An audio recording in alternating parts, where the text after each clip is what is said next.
Where would you see that the headless CMS industry is heading in the next 3 to 5 years or so?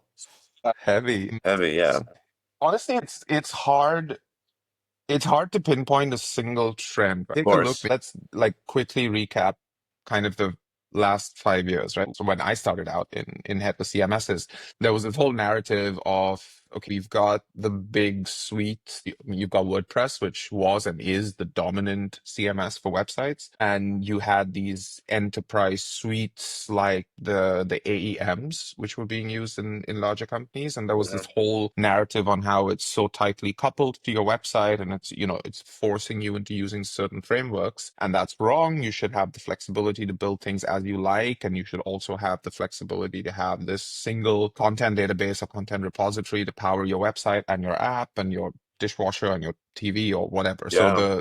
the conversation was really, let's go all in this unopinionated API to have omni-channel content delivery. And that's kind of when we saw this cycle start of going into microservices, right? So rather than taking your full stack CMS for all of your digital products, you'd have your content API, your assets API, you'd have another one for localizations or whatever. It was kind of like a DIY pick and choose your stack. And that also gave us really good products. I mean, it gave us the Mach Alliance, which kind of made everyone think Yes. about being a little more intentional in their software choices and picking and choosing the best of breed products. It kind of led to this whole build your DXP approach. It gave us a lot of competition in authentication and asset management and content management. I mean, there's like what 50 to 100 CMSs in the headless space now, right? It's so there's something for everyone.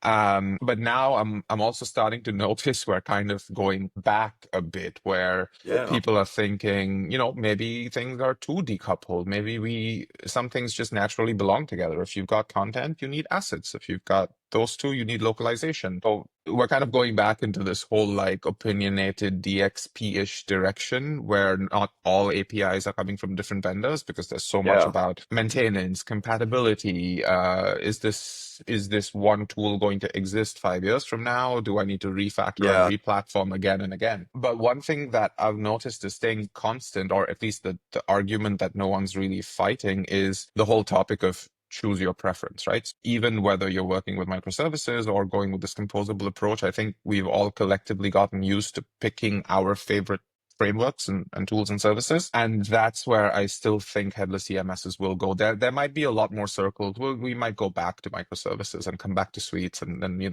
but people have gotten used to building with, I don't care what software I'm using. I want it to be compatible with Next.js, or I want it to be compatible with Astro, whatever it is, depending on my use case. So I think that front end flexible or the front end framework flexibility is going to stay. And moving forward, a lot of the CMSs will, maybe they will or won't, it's the wrong wording, but they might consider to remove that narrative of, let's stop shitting on WordPress. Let's stop trying to show that headless is the solution for everyone. It doesn't have to be. Let's just, focus on what we do best and narrow down on the 2 or 3 use cases or the frameworks that we play really well with, because no headless CMS can be the CMS for everyone. There's a reason there's hundreds and hundreds of CMSs that are in business, because it's not a one size fits all. And I think we'll kind of collectively accept that. And rather than, rehash the whole monolith versus headless argument for the next 5 years, we'll just get a little more comfortable with the fact that headless works fantastic for these use cases. Let's focus on it. Let's not try to make it about everything. That makes lots of sense when you say it. It could very well be that we are going back and forth with the trends, and nothing is like static, like another trend will take over forever. We don't know Yeah. that for sure. But that's very interesting when you say it like that.